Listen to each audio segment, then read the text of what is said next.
इम्रान बागवानला वडूजवरून उचलून नेलं सोलापूरच्या एलसीबीनं आणि जवळपास 5 दिवस जेलमध्ये ठेवलं.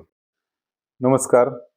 आज शरद पवार साहेबांच्या वाढदिवसानिमित्त वडूज येथे रक्तदान शिबिरासाठी आलो असता आमचे मित्र इम्रान बागवान यांना भेटायला सुद्धा मी आलोय. कारणही तसंच आहे.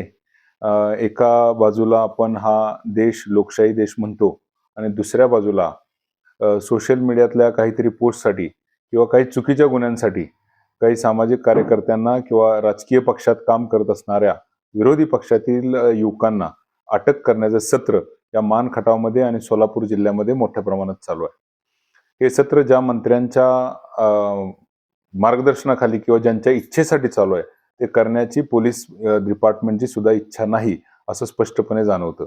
तरीही या मंत्र्यांच्या दबावापुढे पोलीस अधिकारी अनेक युवकांना खूप छोट्या कारणासाठी उचलून घेऊन जात आहेत. इम्रान बागवानला वडूजवरून उचलून नेलं सोलापूरच्या एलसीबीनं आणि जवळपास 5 दिवस जेलमध्ये ठेवलं.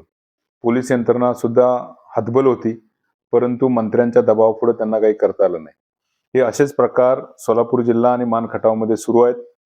या प्रकाराच्या विरोधात जनसामान्यामध्ये प्रचंड चीड आहे आणि या चिडीला कुठेतरी त्याचा हा दबावाचा फुगा फुटणार आहे आणि त्या संदर्भात मी माननीय शरदचंद्रजी पवार साहेब यांना भेटून त्यांच्या कानावर सुद्धा हे घालणार आहे आणि माननीय गृहमंत्री साहेबांना सुद्धा एक पत्र देऊन त्यांच्या कानावरही हा प्रकार घालणार आहे.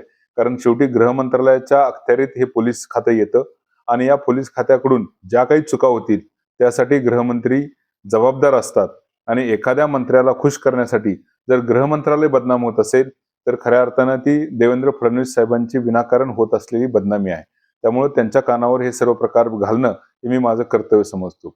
यानंतर असे प्रकार जर चालूच राहिले तर मात्र जनतेला रस्त्यावर येऊन उतरून लढण्याशिवाय पर्याय राहणार नाही आणि असेच प्रकार जर चालू राहिले तर मान खटावची जनता जेल भरो आंदोलन करेल असा मी स्पष्टपणे इशारा प्रशासनाला देतो आणि पोलीस यंत्रणेने सुद्धा सहकार्य करावं. विनाकारण चुकीच्या गोष्टीसाठी दबावाला बळी पडून असे गुन्हे दाखल करू नयेत आणि युवकांना अशा पद्धतीने त्रास देऊ नये अशी मी पोलीस प्रशासनाला विनंती करतो. पण येणारा काळ हा अवघड काळ आहे.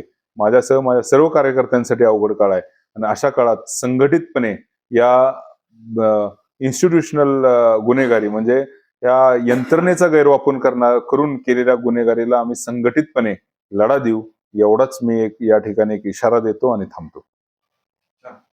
आवाज माणदेशाचा, माणदेशातील प्रत्येकाचा. माणदेश प्राईम सबस्क्राईब करा आणि अपडेट रहा. नवीन व्हिडिओच्या नोटिफिकेशनसाठी बेल आयकॉनचं बटन दाबा. धन्यवाद.